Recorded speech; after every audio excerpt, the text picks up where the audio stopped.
Welcome friends, एक बार पुनः मैं आप सभी का तहे दिल से स्वागत करता हूं। जैसा कि जानते हैं, टीजीटी पीजीटी के संबंध में एक श्रृंखला के रूप में लेक्चर के क्रम को हम आगे बढ़ाते हुए आज के लेक्चर में हम बात करने वाले हैं वायुमंडल के संबंध में। जैसा कि आप जानते हैं, विभिन्न प्रकार के जीव धरती की सतह पर रहते हैं और यदि पृथ्वी की सतह के ऊपर विभिन्न प्रकार के गैसों का आवरण ना हो, या इमेजिन करिए कि पृथ्वी की सतह पे जो है गैस ही ना हो, तो यहाँ का जो पृथ्वी की सतह होगी वह जीव से क्या है, विहीन हो जाएगी। यानी ना ही वनस्पतियाँ रहेंगी, ना ही विभिन्न प्रकार के क्या है जीवों का विकास हो पाएगा। अभी भी ऐसी एक परिकल्पना है कि विभिन्न प्रकार के जो है उत्परिवर्तनवाद के माध्यम से, म्यूटेशन थ्योरी के माध्यम से भी जीवों की उत्पत्ति हो रही है। हालांकि ये रिसर्च का विषय है, इस पर अभी काम हो रहा है। लेकिन आज के लेक्चर में हम बात करने हैं वायुमंडल। तो जैसे हम महसूस करते हैं विभिन्न प्रकार के हवाओं को, विभिन्न प्रकार के हवाओं को हम महसूस करते हैं, इसी में क्या है, एक प्राणवायु है।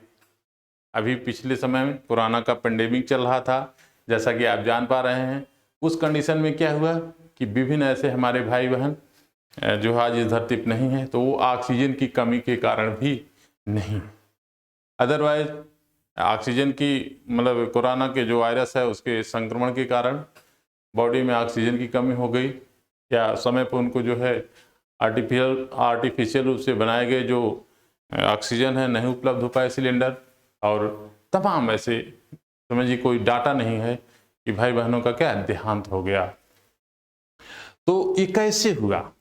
जैसे हम आप क्या है, एक मानव है, मानव एक विवेकशील प्राणी होता है और उसके माध्यम से वो क्या है, जिज्ञासु बना रहता है। अभी भी हमारे में आपके मन में एक सोच रहती है कि ये कोरोना कैसे आया, क्यों आया है। खैर जांच का विषय है, आगे की प्रक्रिया जांच हो रही है और लेटेस्ट अपडेट आने की भी संभावना है, आ भी जाएगा। देखिए, हम बात करते हैं एटमॉस्फेयर।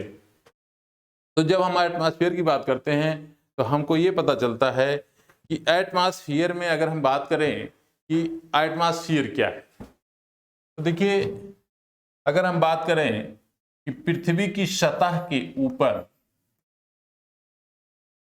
पृथ्वी के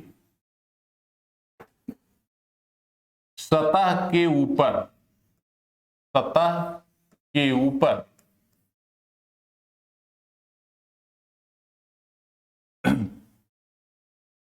पृथ्वी की सतह के ऊपर विभिन्न प्रकार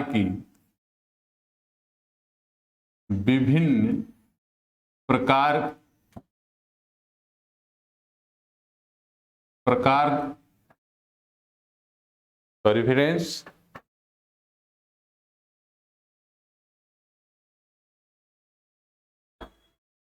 पृथ्वी की सतह के ऊपर जो विभिन्न प्रकार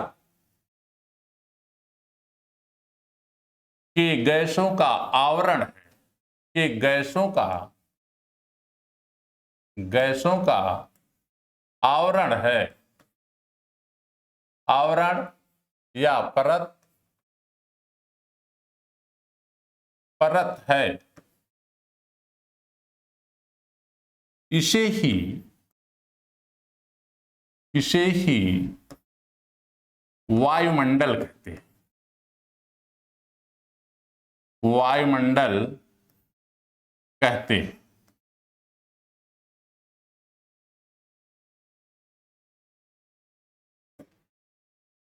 ध्यान दीजिए, इमेजिन करिए और चीजों को क्या क्रम और समझने का प्रयास करिए कि पृथ्वी की सतह के ऊपर जो विभिन्न प्रकार के गैसों का आवरण है, कोई एक गैस नहीं। इस डिफिनेशन से ये पता चलता है कि केवल एक गैस नहीं है, पृथ्वी की सतह के ऊपर विभिन्न प्रकार के गैसों का आवरण है, परत है। इसे क्या है, वायुमंडल कहते हैं। इसे क्या, एटमॉस्फेयर कहते हैं। कहने का अर्थ है, ये जो अपनी पृथ्वी है, इमेजिन करिए पृथ्वी की सतह के ऊपर एक गैसों का आवरण है। पृथ्वी की सतह के ऊपर क्या है, विभिन्न प्रकार के गैसों का आवरण है। परत है, इसे ही क्या है हम आमतौर पर वायुमंडल कहते हैं। फिर से एक बार समझिए कि पृथ्वी की सतह के ऊपर जो विभिन्न प्रकार के गैसों का आवरण है, परत है, इसे क्या है वायुमंडल कहते हैं। अब अगर हम ध्यान से देखें, समझने का प्रयास करें, तो जो वैज्ञानिक रिसर्च के माध्यम से रिसर्च किया गया तो पाया गया कि पृथ्वी के ऊपर जो वायुमंडल है इसमें विभिन्न प्रकार की गैसें हैं। अगर हम सबसे अधिक गैसों की बात करें तो नाइट्रोजन है, लेकिन क्या है इसको हम दो सेगमेंट में बांट देते हैं, दो पार्ट में बांट देते हैं। वे कौन से गैस हैं जो भारी हैं, वे कौन से गैस हैं जो क्या है हल्के हैं। तो देखिए भारी गैसों के सेगमेंट में अगर हम देखें तो नाइट्रोजन ये 78.03 है, ऑक्सीजन 20.99 है, CO2 0.03 है, हाइड्रोजन 0.01 है, आर्गन 0.99 है। और अगर यदि हम हल्की गैसों की बात करें तो हल्की गैसों में क्या है नियान है, हल्की गैसों में क्या है नियान है, और नियान कितना है 0.0018%। और हीलियम की बात करेंगे तो 0.0005 जो है प्रतिशत, और क्रिप्टॉन की बात करेंगे तो 0.001%। और अगर हम बात करेंगे जो है इसके संबंध में जेनान की, जिसको हम एक्सी के नाम से जानते हैं, ये 0.0005% है। हम यहाँ पे देख रहे हैं कि नाइट्रोजन से लेकर के आर्गन तक ये भारी गैसों की श्रेणी में आते हैं, और हल्की गैस से लेकर के क्या है जैसे नियान है, हीलियम है, और जो है क्रिप्टॉन है, और क्या है जेनान है, ये हल्की गैसों की श्रेणी में आते हैं। कभी कभी आपकी परीक्षाओं में इससे जुड़ करके ही प्रश्न आमतौर पर पूछ लिए जाते हैं।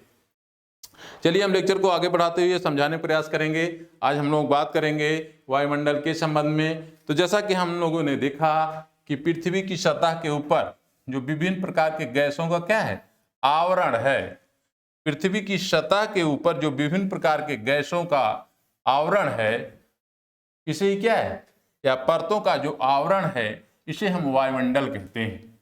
अब देखिए जो पृथ्वी की सतह है इसके ऊपर कई परत है। अगर हम ऐसे इमेजिन करें, इमेजिन करिए कि ये पृथ्वी की सतह है, पृथ्वी की सतह है जहां हम आप खड़े हैं। इसके ऊपर अगर हम बात करें तो इसके ऊपर क्षोभ मंडल की सीमा आ जाती है, ठीक इसके ऊपर समताप मंडल की सीमा आ जाएगी, ठीक इसके ऊपर आ जाएगी सीमा जो है मध्यमंडल की, और इसके ऊपर अगर हम बात करेंगे तो आयन मंडल की आ जाएगी, और इसके ऊपर तो आ जाएगा बाह्यमंडल। अब इसको क्रमवार हम लोग समझने का प्रयास करेंगे, आसानी से समझिए इस तथ्य को और फैक्ट को। देखिए इसको हम कहते हैं क्षोभ मंडल, इसको हम कहते हैं क्षोभ मंडल। पृथ्वी की सतह के जस्ट ऊपर जो क्या है परत है गैसों का, उसको हम कहते हैं क्षोभ मंडल।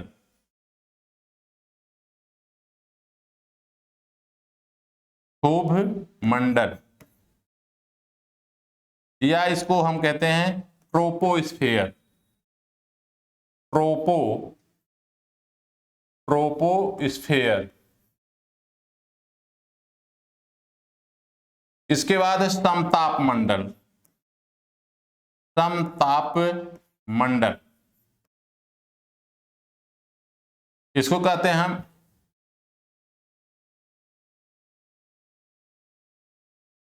स्ट्रेटोस्फेयर। इसके बाद है मध्यमंडल, मध्यमंडल, इसको हम कहते हैं मीसोस्फेयर।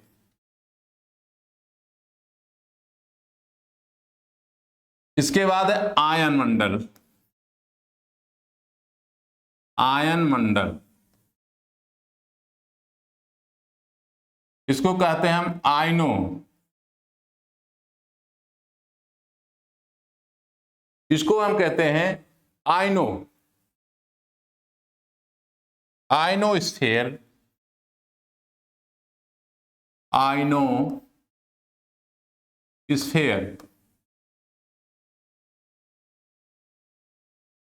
और इसके बाद है बाह्यमंडल।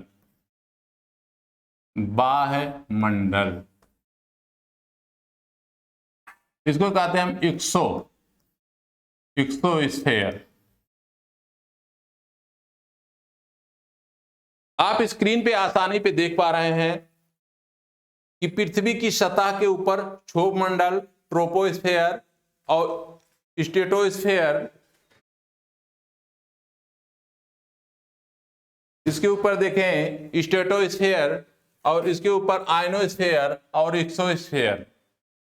अब आपको समझने वाली बात है कि ये जो क्षोभ मंडल की सीमा है, ये है जी, कहीं कहीं आमतौर पर ध्रुवों पर क्या है, ध्रुवों पर 8 किलोमीटर, और आमतौर पर ये 18 किलोमीटर होता है। आमतौर पर यह 18 किलोमीटर होता है। ध्यान दीजिए, पृथ्वी की सतह के ऊपर यह आमतौर पर कितना होता है, 18 किलोमीटर। लेकिन ध्यान देने वाली बात है, औसत अगर हम देखेंगे इसका औसत, तो यह है 13 किलोमीटर। 13 किलोमीटर। अगर हम समताप मंडल की देखेंगे तो ये हो जाएगा लगभग क्या है, 13 से 50 किलोमीटर तक, और 50 से 80 किलोमीटर, 50 से 80 किलोमीटर तक ये कौन हो जाएगा, मध्यमंडल। और 80 से 640 किलोमीटर तक ये हो जाएगा आयनमंडल। और ये 640 से लेकर के 1000, या कुछ विचारक कहते हैं कि नहीं 10,000, और कुछ लोग कहते हैं बाह्य सीमा नहीं, बाह्य सीमा तय नहीं है। ध्यान दीजिए, तय नहीं है।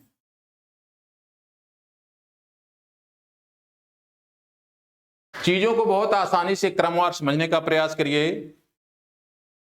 ये पृथ्वी की सतह के ऊपर जो सबसे पहला जो है परत है, वो क्षोभ मंडल की है, जिसे हम ट्रोपोस्फीयर के नाम से जानते हैं। समताप मंडल, इसके बाद स्ट्रेटोस्फीयर है, मीसोस्फीयर, आयनोस्फीयर, एक्सोस्फीयर।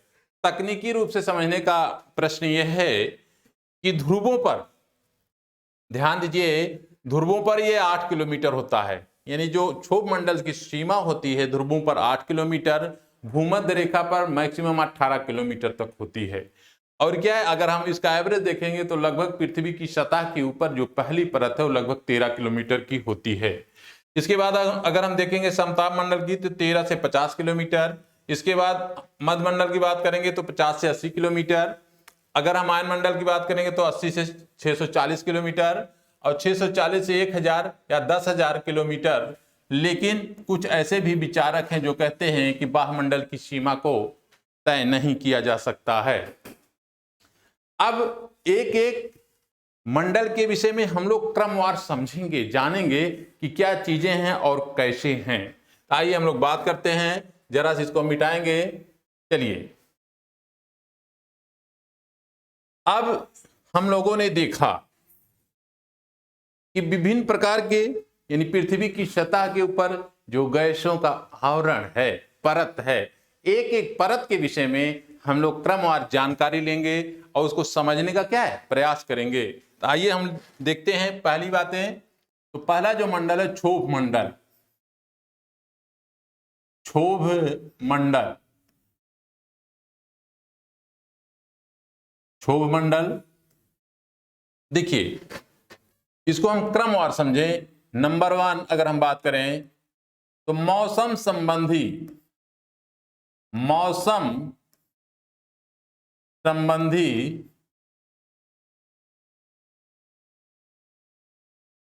सभी घटना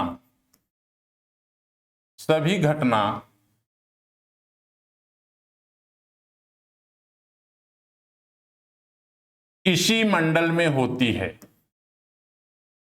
एक एक पॉइंट को क्रमवार समझिए, मंडल में होती है। मौसम संबंधी सभी घटना इसी मंडल में होती है।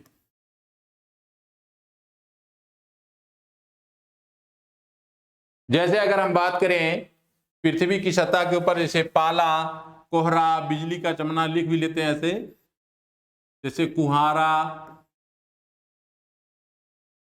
पाला,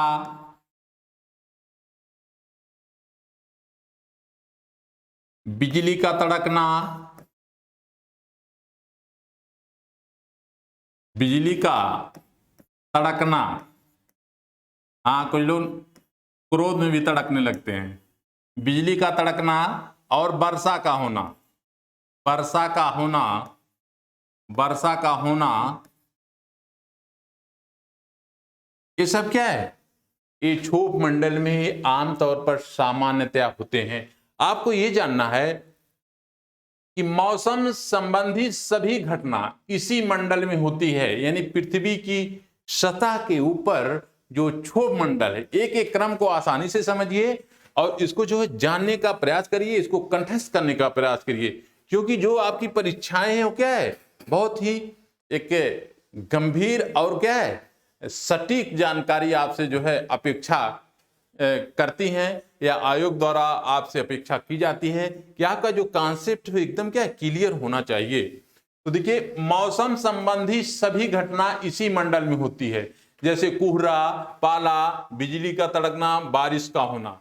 ये इसके बाद वाले जितनी परतें हैं उसमें ऐसी कोई क्या है घटना आमतौर पर सामान्यतया जो है नहीं होती है। और अगर हम बात करें इसके दूसरे पॉइंट पे, तो देखिए 8 किलोमीटर से लेकर के 8 से लगभग 18 किलोमीटर, यानी औसत अगर हम देखेंगे, औसत तो 13 किलोमीटर मोटाई होती है, यानी क्षोभ मंडल की जो मोटाई होती है 13 किलोमीटर मोटाई होती है, यानी क्षोभ मंडल की जो मोटाई है वो आमतौर पर कितना है, ध्रुवों पर 8 किलोमीटर और भूमध्य रेखा पर ये 18 किलोमीटर तक भी हो जाती है। लेकिन अगर इसका हम एवरेज देखेंगे तो ये 13 किलोमीटर के आसपास आके ठहरती है। यानी कहने का अर्थ है कि इसकी जो मूल चीजें हैं कि ये ध्रुवों पर कम होती है क्षोभ मंडल की सीमा, और भूमध्य रेखा पर 18 किलोमीटर होती है। अगर एवरेज देखेंगे तो ये 13 किलोमीटर के आसपास आके ठहर जाती है। और अगर हम तीसरी बात करेंगे, क्षोभ मंडल की हम लोग बात कर रहे हैं, क्रमवार बात करेंगे, 165 मीटर ऊंचाई पर 1 डिग्री सेंटीग्रेड तापमान बढ़ता है।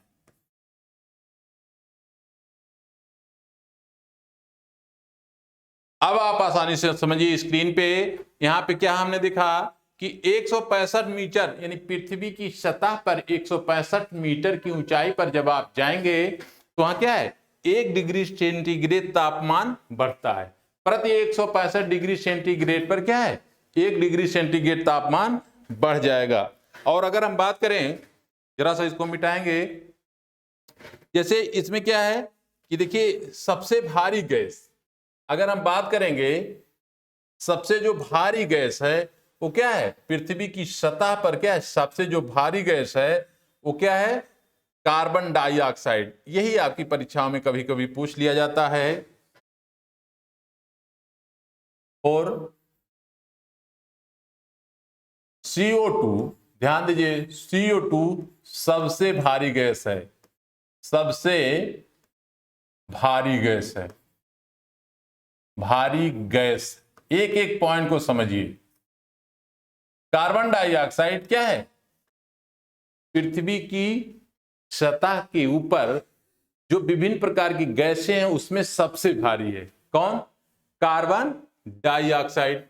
और ध्यान दीजिए, कार्बन डाइऑक्साइड सौर ऊर्जा के लिए क्या है, सौर ऊर्जा को तो आने देती है, मुफीद है। सौर ऊर्जा को क्या है, पृथ्वी की सतह पे आने देती है। लेकिन यहां से जो पार्थिव विकिरण है, जो पार्थिव विकिरण है, यानी पृथ्वी की सतह से ऊपर जैसे कोई भी प्रकाश किसी स्थान पर पड़ता है तो क्या है, परावर्तित हो जाता है।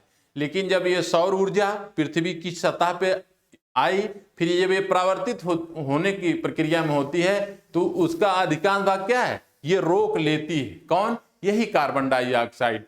और ये जो पार्थिव विकिरण को रोक पाती है, इसीलिए पृथ्वी की सतह पर विभिन्न प्रकार के जीवों का और वनस्पतियों का विकास होता है।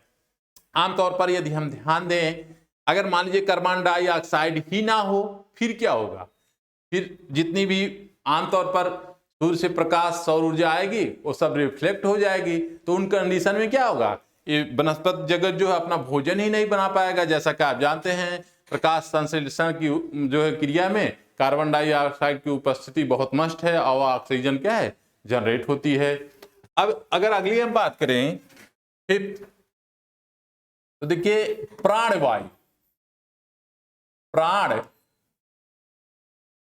प्राणवायु ऑक्सीजन, प्राणवायु ऑक्सीजन,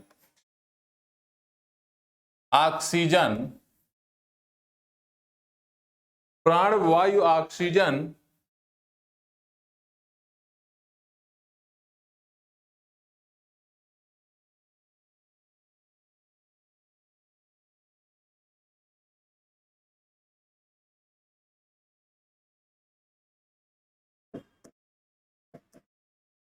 प्राणवायु O2 ऑक्सीजन की अधिकांश मात्रा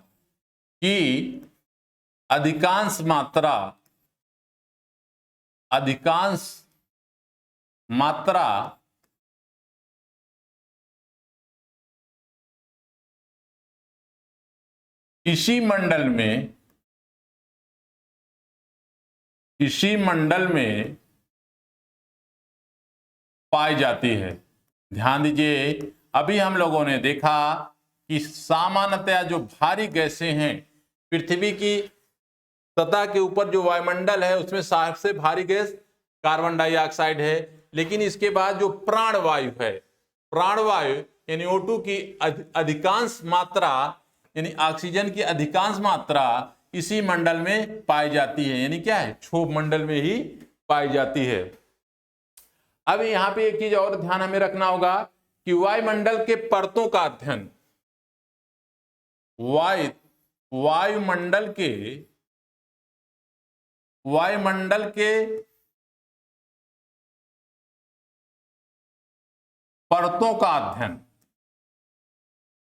परतों का अध्ययन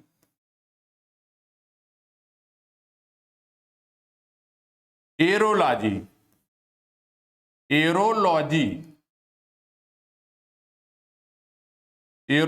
में किया जाता है।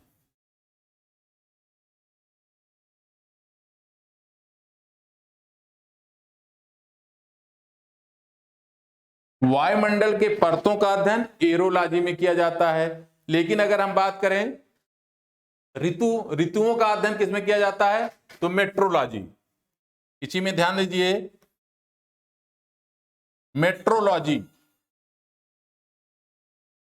मेट्रोलॉजी में ऋतु विज्ञान का अध्ययन किया जाता है। ऋतु विज्ञान, यह आपकी परीक्षाओं का प्रश्न है। ऋतु विज्ञान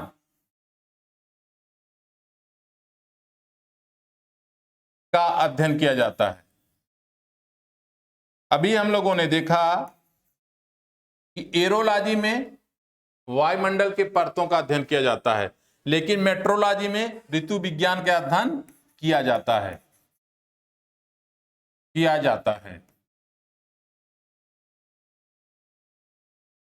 अब यहां पे आप चीजों को समझिए कि जो सबसे भारी गैस है कार्बन डाइऑक्साइड, प्राणवायु ऑक्सीजन है। वायुमंडल के परतों का अध्ययन एरोलॉजी में किया जाता है, मेट्रोलॉजी में ऋतु विज्ञान का अध्ययन किया जाता है। अगर आगे की हम बात करें तो देखिए, गर्मी के मौसम में इसमें कुछ देखिए, ये पहला जो स्फीयर है पृथ्वी की सतह के ऊपर, इसमें तमाम वेरिएशन है, विभिन्नता लिए हुए है। यानी पृथ्वी की सतह के ऊपर ये जो पहला मंडल है, इसमें क्या है, इसमें आमतौर पर बहुत ही वेरिएशन है, विभिन्नता लिए हुए है। यानी क्या है, अगले अगर हम बात करें, तापमान बढ़ने के साथ, तापमान बढ़ने के साथ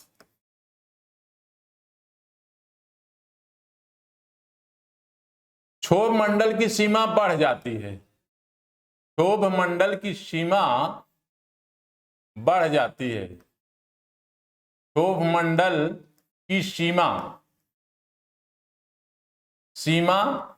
बढ़ जाती है।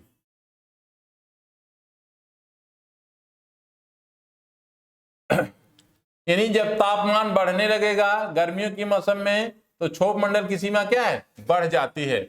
और ठंडी में यानी शीतकाल में यह है कम हो जाती है, शीतकाल में यह कम हो जाती है। आसानी से बातों को समझिए कि जैसे ही तापमान में वृद्धि होगी, क्षोभ मंडल की सीमा अरे ज्यादा नहीं बढ़ेगी, कुछ किलोमीटर तक बढ़ जाती है। गर्मी के सीजन में तापमान के जब वृद्धि होगी, लेकिन शीतकाल में यह क्या है, कम हो जाती है। ये भी जान लीजिए शीतकाल में क्या है, जैसे शीतकाल की हम बात करें तो जैसे उत्तरायण दक्षिणायन की प्रक्रिया होती रहती है, ऋतु परिवर्तन होता रहता है, वैसे ही क्या है, इनकी सीमा में जो है घटोत्तरी या बढ़ोतरी होती रहती है। और इस मंडल को, यानी अगली अगर हम बात देखें तो इस मंडल को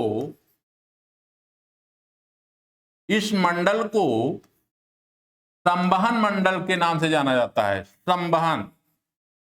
संवहन मंडल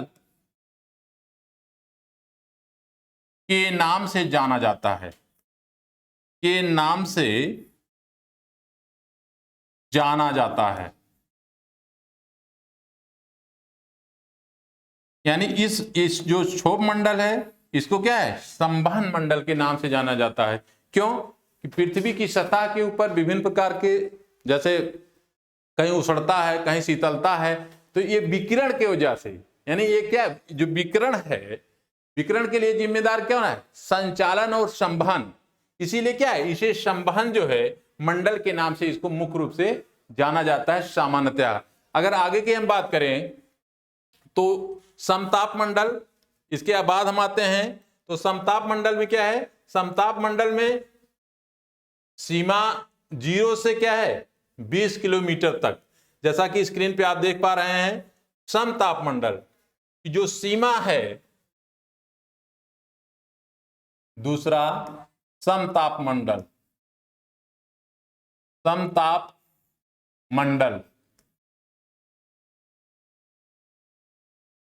समताप मंडल में जो, यानी आप यूं समझिए कि 15 से 35 किलोमीटर तक तापमान समान रहता है, समान रहता है। पहला बिंदु हो गया कि ये आमतौर पर क्या है 13 से 50 किलोमीटर के रेंज में पाया जाता है समताप मंडल। और ये लगभग जहां से इसकी परतें शुरू होती हैं समताप मंडल की, लगभग 20 किलोमीटर तक यहाँ पे क्या है तापमान लगभग समान रहता है, इसीलिए क्या है समताप मंडल इसे कहा जाता है। दूसरी अगर हम बात करें तो यहाँ पे क्या है ओजोन परत पाई जाती है, यानी O3 ओजोन परत पाई जाती है, ओजोन परत पाई जाती है।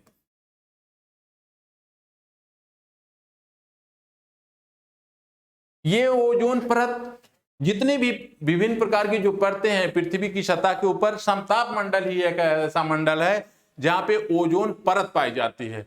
और इस ओजोन परत में जैसा कि आप जानते हैं कि विभिन्न प्रकार के जो सूर्य से आने वाली पराबैंगनी किरणें हैं इनको वो सोख लेती है, कुछ को तो सोख लेती है, अधिकांश को क्या है रिफ्लेक्ट कर देती है। ये पराबैंगनी किरणें क्या है पृथ्वी की सतह पर नहीं आने पाती है। किसकी वजह से? ये ओजोन की जो परत है, लेयर है, सुरक्षा कवच है, इसको हम सुरक्षा कवच के नाम से भी जानते हैं। अब ध्यान देने वाली बात है कि जो ओजोन परत है इस पे जो है जब पराबैंगनी किरणें पड़ती हैं तो यह टूट जाता है ऑक्सीजन और क्या है ऑक्सीजन के एक अणु में। यानी ओजोन परत, आसानी से समझिए, ओजोन परत और पराबैंगनी किरणें, पराबैंगनी किरण जब इसे पड़ी तो क्या हो जाएगा O2 प्लस O में टूट जाएगा।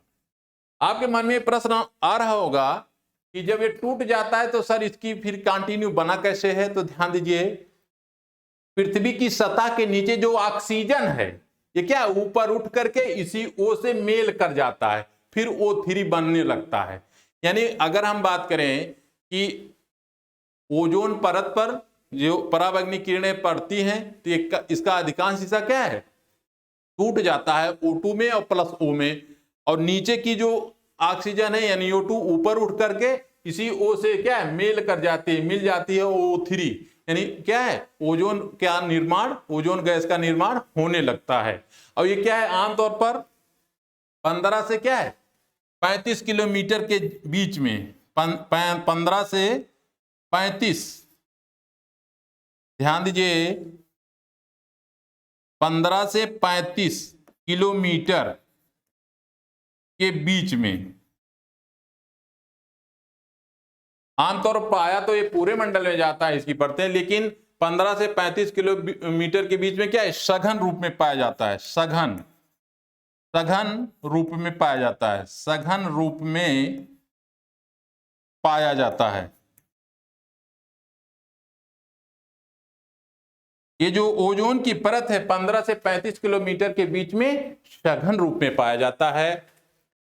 और ध्यान दीजिए विभिन्न प्रकार के जो एसी है या जो जेट विमान है जब ये उड़ते हैं समताप मंडल में तो इनके द्वारा जो नाइट्रस ऑक्साइड निकलता है, यानी जब विमान जो है ये समताप मंडल में उड़ते हैं तो इनके द्वारा जो नाइट्रस ऑक्साइड निकलता है और क्लोरोफ्लोरोकार्बन जो गैसें हैं इनसे क्या है इनकी परत में छेद हो जा रहा है, या ये इनकी परतें क्या आज ओजोन गैस की परतें टूटने लगती हैं CFC गैसों के कारण, या जेट विमान द्वारा निकाले गए जो नाइट्रस ऑक्साइड है इसके द्वारा इनकी परतों में क्षरण होना शुरू हो जाता है। और सर्वप्रथम हमने देखा, यानी वैज्ञानिकों ने देखा कि अंटार्कटिका के ऊपर सर्वप्रथम ओजोन परत में छिद्र हमें दिखाई दिया।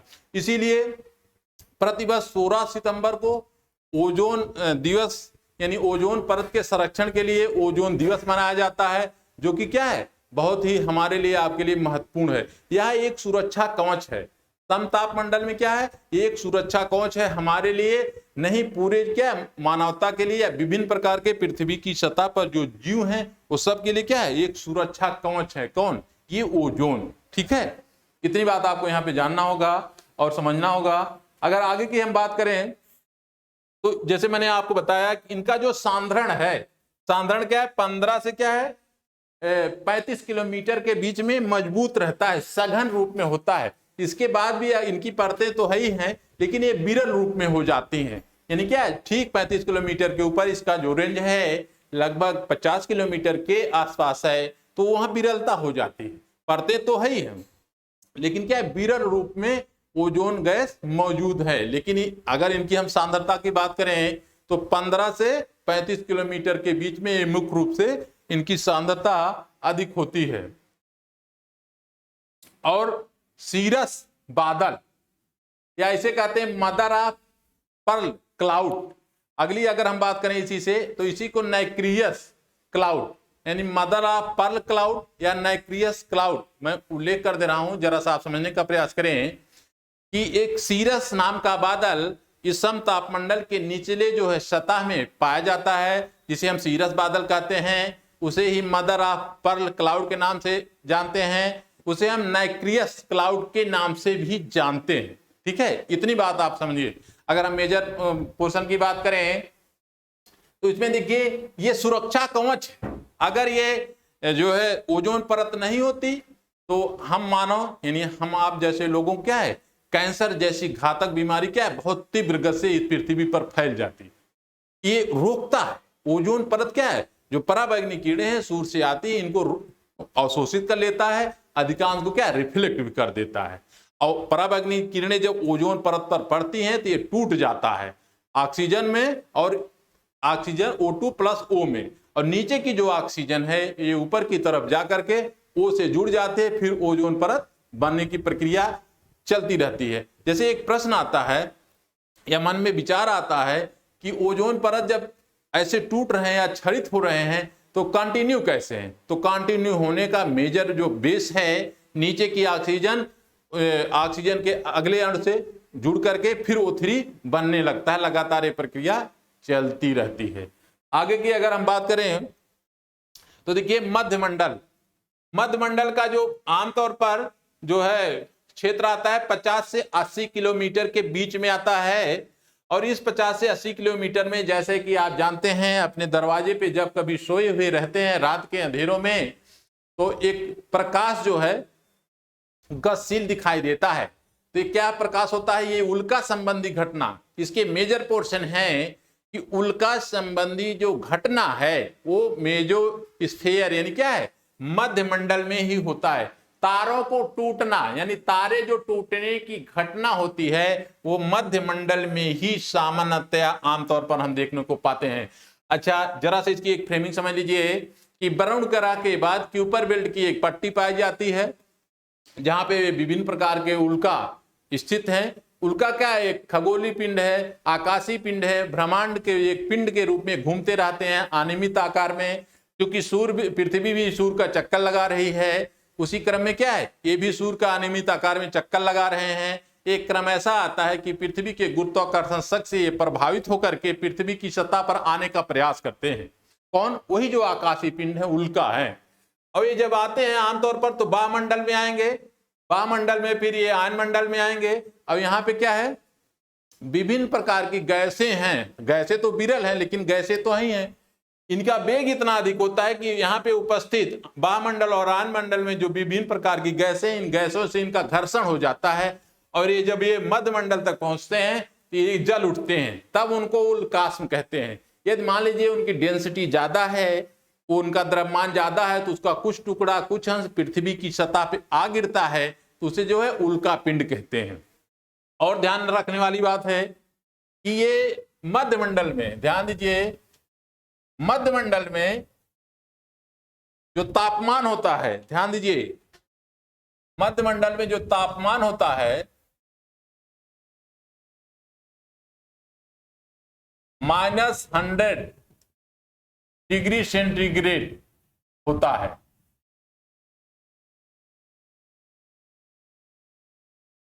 ऊपरी सीमा में,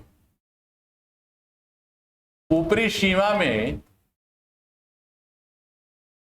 यानी जो तापमान होता है मध्यमंडल में ये क्या है -100 डिग्री सेंटीग्रेड तक पहुंच जाता है।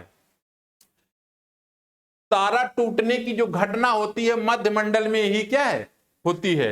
और इसमें एक और जान लीजिए, नाक्टी लूसेंट बादल क्या है आमतौर पर ये मध्यमंडल में ही पाए जाते हैं। नाक्सी लूसेंट एक विशेष किस्म के बादल होते हैं जो क्या इनकी निचली परत में आमतौर पर पाए जाते हैं मध्यमंडल में। तो यहाँ पे दो बातें हमें क्लियर हुई कि उल्का संबंधी घटना मध्यमंडल में होती है यानी तारों के टूटने की घटना इसी मंडल में होती है, और ये क्या है यानी उल्का संबंधी घटना मध्यमंडल में होती है। और ये 50 से 80 किलोमीटर के बीच में इनका रेंज होता है। और ये जो है मुख्य रूप से इसके दो परतें नीचे होती हैं और दो परतें ऊपर होती हैं। अगर हम बात करें क्षोभ मंडल और समताप मंडल इसके नीचे होता है और आयन मंडल और बाह्य मंडल इसके ऊपर होता है। ठीक है, तो यहाँ दो बातें, अगर हम मध्य मंडल की बात करें तो दो बातें मुख्य रूप से आपको जानना होगा कि यहाँ पे जो तापमान होता है, टेम्परेचर होता है, मध्यमंडल के ऊपरी सतह का -100 डिग्री सेंटीग्रेड होता है। यानी क्या, जितनी भी परतें हैं सबसे ठंडी परत भी यही है। इसके विषय में आपको जानना होगा और समझना होगा। और उल्का संबंधी घटना यहीं पे होती है। नाक्सी लूसेंट नाम के बादल मध्यमंडल में ही आमतौर पर पाए जाते हैं। इसके विषय में इतना ही आपको जानना है। आगे की अगर हम बात करें तो आते हैं, देखिए आयन मंडल। आयन मंडल, आयन मंडल जिसे हम आयनोस्फीयर के नाम से भी जानते हैं। इसमें आपको ये बातें गंभीरता से जानना होगा कि इनमें आयनिक गुण पाए जाते हैं। ध्यान दीजिए, इस मंडल में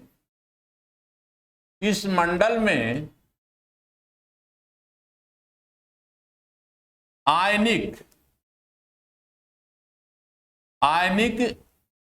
गुण पाए जाते हैं। इस मंडल में आयनिक गुण पाए जाते हैं।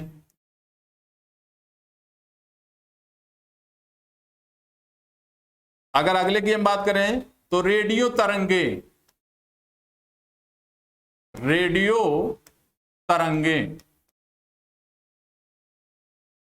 यहीं से परावर्तित होती हैं। यहीं से क्या है, परावर्तित होती हैं, परावर्तित होती हैं। तो मुख्य रूप से बातें हम देख पा रहे हैं कि आयन मंडल के पूरे परिक्षेत्र में आयनिक गुण पाए जाते हैं, आयनिक गुण पाए जाते हैं। और रेडियो तरंगे जो विभिन्न प्रकार के आप विविध भारती या अन्य माध्यमों को जान पाते हैं, उसका मूल कारण क्या है, रेडियो तरंगे हैं। ये इस मंडल से परावर्तित होकर के क्या है, आप तक पहुंचती हैं। भारत का परिक्षेत्र बहुत बड़ा है। विभिन्न प्रकार के जो 93 FM क्या क्या बहुत चल रहे हैं महानगरों में, ये क्या है, ये आप तक इन्हीं तरंगों में, यहाँ मतलब पृथ्वी की सतह से इतनी ऊंचाई जाते हैं, फिर वहां से परावर्तित होकर के फिर आप तक ये पहुंचते हैं। अब देखिए, विचारकों ने इसमें इसको बांट दिया। जैसे इसमें बांट दिया क्या, D layer, DEF,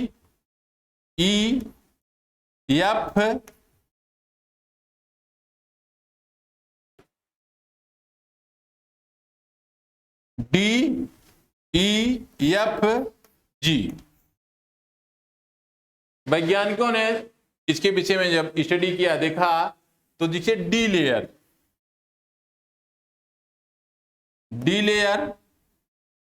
E layer, F layer और G लेयर। वैज्ञानिकों ने देखा कि डी लेयर में लघु तरंगे क्या है, परावर्तित होती हैं, और ई लेयर में लघु और मध्य, ध्यान दीजिए, लघु तरंगे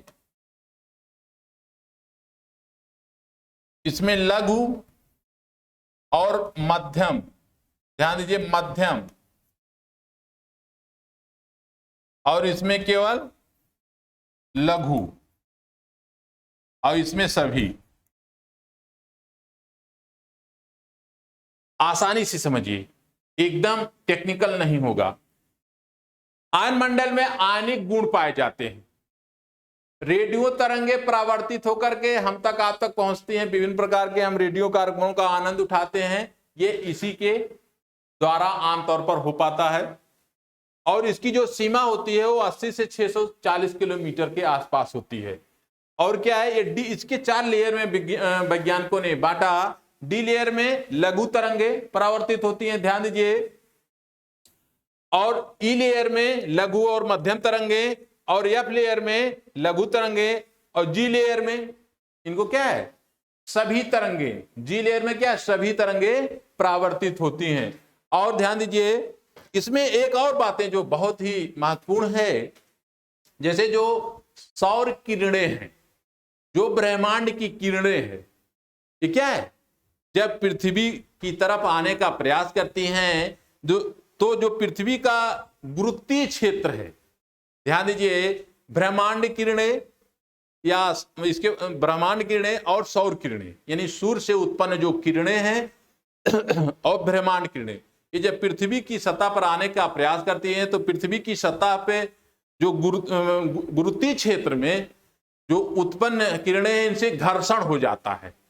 जब इनसे घर्षण हो जाता है तो आप देखते होंगे कि अरोरा बोरियालिस, अरोरा ऑस्ट्रेलियालिस की जो घटना यानी प्रकाश हमें दिखाई देता है वो क्या है, वो इसी ई लेयर में दिखाई पड़ता है। ध्यान दीजिए, वो इसी ई लेयर में दिखाई पड़ता है।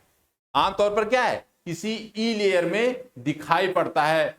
तो ये कब दिखाई देगा, जब ध्रुवों पे आप जाएंगे तो कभी कभी क्या है, दोनों ध्रुवों पे, उत्तरी ध्रुव पे अरोरा बोरियालिस और दक्षिणी ध्रुव पे क्या है, अरोरा ऑस्ट्रेलियालिस नाम के क्या है, प्रकाश दिखाई देते हैं। कब, क्यों दिखाई देते हैं, ये जो ब्रह्मांड की किरणें हैं और सौर किरणें, दोनों किरणें जब पृथ्वी के गुरुत्वीय क्षेत्र में प्रवेश करती हैं तो उनके घर्षण से क्या है, एक प्रकाश उत्पन्न हो जाता है। इसी प्रकाश को क्या है, उत्तरी ध्रुव पर, ये आमतौर पे जैसे कि पृथ्वी के मध्य भाग में नहीं दिखाई पड़ते हैं, ये दोनों ध्रुवों पे दिखाई देते हैं। तो उत्तरी ध्रुव पर जो प्रकाश दिखाई देता है वो इसी ई लेयर में दिखाई देता है। ध्यान दीजिए, वो इसी ई लेयर में दिखाई देता है। इसे अरोरा बोरियालिस कहते हैं। अगर हम दक्षिण ध्रुव की बात करें तो यहाँ पे क्या, अरोरा ऑस्ट्रेलियालिस कहते हैं इसको, इसी प्रकाश को ये पूछ लिया जाता है। अब ध्यान दीजिए, आगे की अगर हम बात करें तो देखिए 99 से अगर हम बात करें तो इसकी अगर हम सीमा की बात करें तो 80 से 99, डी लेयर की बात करेंगे तो 80 से 99 किलोमीटर, जान लीजिए डी लेयर 80 से 99 किलोमीटर, ई लेयर जो है 99 से 150 किलोमीटर और एफ लेयर 150 से जो है लगभग क्या है 380 किलोमीटर और जी लेयर 380 किलोमीटर से लेकर के 640 किलोमीटर के बीच में आमतौर पर पाया जाता है। कितनी बातें हो गई। अब हम आगे की तरफ बढ़ते हैं। इसमें और जो अगर हम बात करें तो देखिए मुख्य रूप से जो अरोरा बोरियालिस है, अरोरा ऑस्ट्रेलियालिस की घटना इसी मतलब पर क्षेत्र में होती है, ई लेयर में होती है। आमतौर पर क्या है, ई लेयर में होती है, इसको आपको जानना होगा। और अगर हम बात करें, थोड़ा सा मेंशन कर दें आपको कि प्रश्न की जो प्रकृति होगी आपकी परीक्षाओं से जुड़ करके, तो मुख्य रूप से पृथ्वी की सतह के ऊपर जो विभिन्न प्रकार के मंडल हैं उसमें किस मंडल में आयनिक गुण पाए जाते हैं, तो क्या है, आयन मंडल में। ध्यान दीजिए, रेडियो जो तरंगे किस मंडल से परावर्तित होती हैं, तो आयन मंडल में। अरोरा बोरियालिस, अरोरा ऑस्ट्रेलियालिस की घटना किस मंडल में होती है, तो आयन मंडल में। इतना आप कंफर्म रहेंगे, ठीक है, आसानी से समझिए। आगे के लेक्चर क्या है, बहुत ही बेहतरीन और गंभीर होने वाले हैं। आपके कर्मिक डेवलपमेंट के लिए प्लेटफॉर्म की तरफ से लगातार रिसर्च किया जा रहा है। आपकी क्वेरी को ध्यान में रख के रिसर्च किया जा रहा है और पूरी टीम लगातार काम कर रही है इसके लिए। तो इसके लिए आप क्या है, पूरी तन्मयता के साथ, लगन के साथ एकदम रेडी हो जाइए। जल्द ही आपके बैच क्या है, अनाउंस होने की प्रक्रिया में है, अनाउंस हो जाएंगे और मैं पूरी कोशिश करूंगा कि आप प्लेटफॉर्म से जुड़े और आप क्या है, अपनी समस्याओं को कमजोर करने का प्रयास करें और अपने लक्ष्य को प्राप्त करने का प्रयास करें। आगे की अगर हम बात करेंगे तो आइए देखते हैं बाह्य मंडल। अब जरा से इसको मिटाएंगे और इसको आसानी से समझिए। बाह्य मंडल की अगर हम बात करें तो आप घर में बैठ के आसानी से टीवी वगैरह देखते होंगे, हैं, मौसम का हालचाल जानते होंगे, उसी के संबंध में ये मंडल है बाह्य मंडल। बाह्य मंडल इसको कहते हैं एक्सोस्फेयर।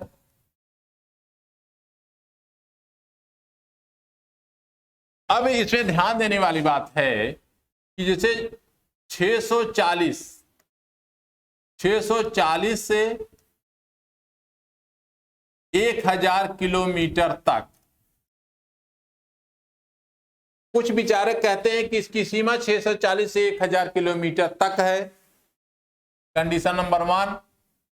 कुछ लोग कहते हैं नहीं, 640 से भैया कितना है, 10,000 किलोमीटर, 10,000 किलोमीटर है।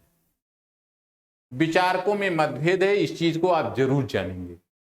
कुछ विचारक कहते हैं कि 640 से लेकर के 1000 किलोमीटर, कुछ विचारक कहते हैं 640 से लेकर के 10,000 किलोमीटर तक, और कुछ कहते हैं कि ऊपरी सीमा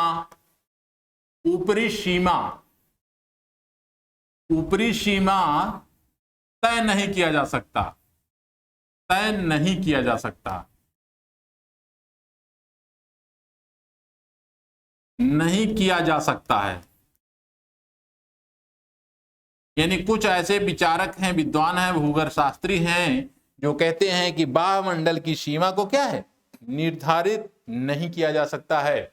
और कुछ कहते हैं कि नहीं 640 से 1000 किलोमीटर है, और कुछ कहते हैं कि 640 से 10,000 किलोमीटर है, और ऊपरी सीमा तय नहीं किया जा सकता है। ये कुछ विचारकों का मत है। यहां पे लिख भी लीजिए, कुछ विचारकों का मत है, विचारकों का मत है, यानी उनका मानना है ऐसा। अब ध्यान देने वाली बात है, ये बातें हम लोगों ने देखा। अब यहां पे क्या है, हाइड्रोजन और हीलियम, गैसों की प्रधानता होती है, गैसों की प्रधानता होती है, ध्यान दीजिए, प्रधानता होती है।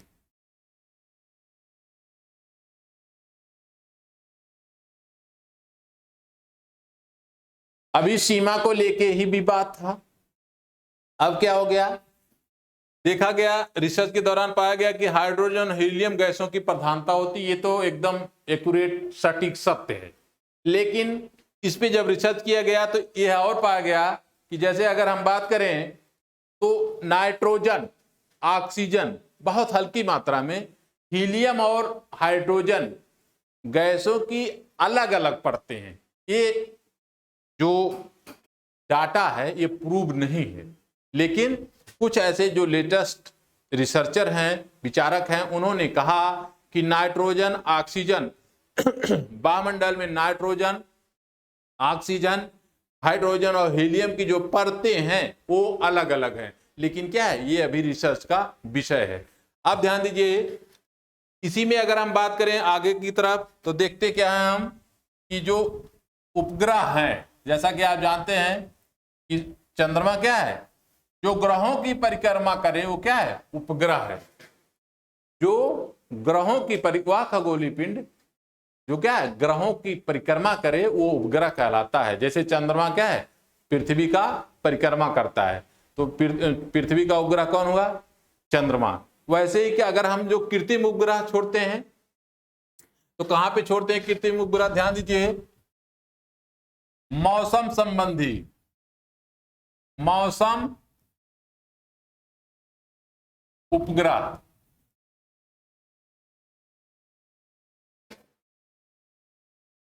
मौसम उपग्रह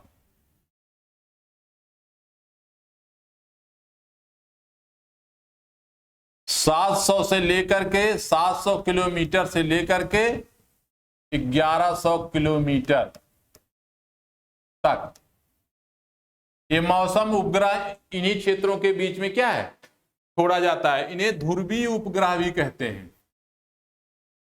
इन्हें ध्रुवीय उपग्रह, ध्यान दीजिए, इन्हें ध्रुवीय उपग्रह भी कहते हैं। यानी ये जो मौसम उपग्रह है, मौसम से जो जुड़ा जो उपग्रह है, इन्हें क्या है, ध्रुवीय उपग्रह के नाम से आमतौर पर हम लोग जानते हैं। और ये कहां पे सेटल किए जाते हैं, 700 से लेकर के 1100 किलोमीटर तक। अब ध्यान दीजिए, अगर हम बात करें कि जैसे पृथ्वी की सतह के ऊपर जो निम्न सीमा है वो 160 किलोमीटर से लेकर के, ध्यान दीजिए, 160 किलोमीटर से लेकर के 2000 किलोमीटर तक, 2000 किलोमीटर तक ये निम्न सीमा है, निम्न सीमा है। और अगर हम बात करें 2000 किलोमीटर से लेकर के, 2000 किलोमीटर से लेकर के 36,000 किलोमीटर तक ये मध्य सीमा है। मध्य सीमा, और उच्च सीमा होगी, उच्च सीमा 36,000 किलोमीटर के ऊपर। इसको आसानी से समझिए कि 36 यानी निम्न सीमा 160 किलोमीटर से लेकर 2000 किलोमीटर तक, मध्य सीमा 2000 किलोमीटर से लेकर के 36,000 किलोमीटर तक, और 36,000 के उच्च सीमा क्या है, 36,000 किलोमीटर के और ऊपर होगी। अभी हम लोगों ने देखा कि जो मौसम संबंधी उपग्रह हैं, आपको जो जानना है, आपकी परीक्षाओं की आवश्यकता के दृष्टिकोण से जो आपको जानना है, मौसम संबंधी उपग्रह 700 किलोमीटर से लेकर के 1100 किलोमीटर के बीच में इनको जो है रखा जाता है, यानी छोड़ा जाता है। ध्रुवीय उपग्रह इन्हें भी कहते हैं, यानी मौसम संबंधी क्या उपग्रह, ध्रुवीय उपग्रह है। अब ध्रुवीय उपग्रह क्या, जरा इसको समझ लीजिए कि जैसे लखनऊ के ऊपर, यानी पृथ्वी का ये चक्कर लगा रहे हैं, लखनऊ के ऊपर अगर 10 बजे तक आए, यानी कल 10 बजे दिन में आए, तो अगली सुबह भी क्या है, वो 10 बजे दिन में आएंगे, 10 बजे दिन में आएंगे। और एक अगली अगर हम बात करें संचार उपग्रह, इसी से जुड़ा है संचार उपग्रह, संचार उपग्रह, संचार उपग्रह या इसे कहते हैं भू स्थिर उपग्रह। ये जो भू स्थिर उपग्रह है, ये 36,000 किलोमीटर के ऊपर छोड़े जाते हैं, ऊपर छोड़े जाते हैं। आमतौर पर आपकी परीक्षाओं में कभी कभी ये प्रश्न पूछ लिया जाता है कि जो संचार उपग्रह होते हैं या भू स्थिर उपग्रह होते हैं, वो पृथ्वी की सतह से कितने किलोमीटर ऊंचाई के बाद छोड़े जाते हैं, तो 36,000 किलोमीटर के ऊपर छोड़े जाते हैं। अब इनकी खासियत यह है कि जैसे पृथ्वी अपना क्या है, एक चक्कर 24 घंटे में पूरा करती है, तो ये भी क्या है, पृथ्वी का, इनका भी क्या है, 24 घंटे में ये जो संचार उपग्रह होते हैं या भू स्थिर उपग्रह होते हैं, ये एक चक्कर क्या है, पृथ्वी के साथ ही, यानी 24 घंटे में ही क्या है, ये अपना एक चक्कर पूरा करते हैं, पृथ्वी के साथ ही अपना चक्कर पूरा करते हैं। इन्हें हम संचार उपग्रह के नाम से जानते हैं। ये बाह्यमंडल की चीजें हुई। कितनी चीजों को आपने देखा कि जैसे पृथ्वी की सतह के ऊपर जो पहला मंडल है क्षोभ मंडल। अब आपको की पॉइंट मैं बता दूं जरा सा, जैसे पृथ्वी की सतह के ऊपर मौसम संबंधी जो घटना होती, टोटल का टोटल, बरसात का होना, बिजली का तड़कना, सब यहीं पे, यानी पृथ्वी की सतह के ऊपर 13 किलोमीटर एवरेज ले लीजिए, जो पहली परत है उसी में टोटल सब घटना होती है। इसके ऊपर क्या होती है, समताप मंडल होता है। यहाँ पे जेट विमान चलने की, क्योंकि यहाँ पे पक्षी वगैरह पहुंचने की संभावना नहीं रहती है, तो जेट विमान के लिए क्या है, सबसे सुरक्षित जोन है।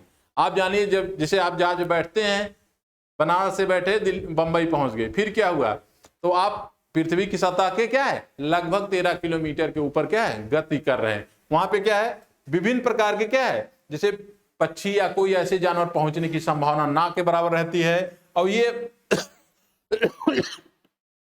आपकी परीक्षाओं से प्रश्न जोड़ दिया जाता है कि सबसे सुरक्षित परत, पृथ्वी की सतह के ऊपर सबसे सुरक्षित परत कहां है, जहां पे क्या है, विमान उड़ सकते हैं, तो ये समताप मंडल हो गया। ठीक है।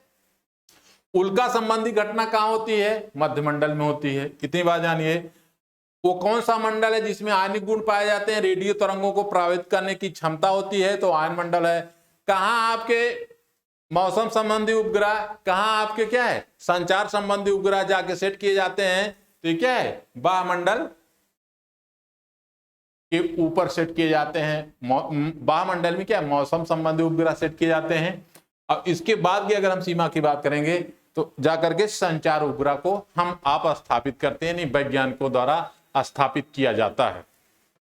तो देखिए, ये एक नॉर्मल फ्रेमिंग रही एटमॉस्फेयर के संबंध में। और ऐसे ही क्रमिक लेक्चर प्लेटफॉर्म की तरफ से लगातार आपके रचनात्मक विकास के लिए आ रहा है। और आप से मैं निवेदन करता हूं कि आप हमारे प्लेटफॉर्म से, ज्योग्राफी से या अन्य जो विषयों की समस्याओं से जो आपकी क्वेरीज हैं, हमारे स्क्रीन पे जो नंबर दिखाई दे रहा है, इस पे आप जो है कॉल करें, अपनी क्वेरीज को जो है नोट कराएं, आपकी समस्या को क्या है रिव्यू किया जाएगा और आप हमारे प्लेटफॉर्म से जुड़ने का प्रयास करिए। हमारे प्लेटफॉर्म, हमारी जो रिसर्च टीम है लगातार कोशिश कर रही है कि आपके जो लक्ष्य है उसको बेहतर तरीके से क्या है आसानी से अपने लक्ष्य तक आप पहुंच सकें। यही एकमात्र प्रयास है हमारे प्लेटफॉर्म का। इन्हीं शब्दों के साथ आज के लेक्चर के लिए हम आपको जो है यहीं पे समाप्त कर रहे हैं। कल के लेक्चर में हम गैलेक्सी के विषय में थोड़ी सी बात करेंगे, चर्चा करेंगे। इसके बाद क्रम और लेक्चर के क्रम जो है जारी रहेगा। तो फ्रेंड्स बहुत बहुत धन्यवाद। आज का लेक्चर यहीं तक। Thank you.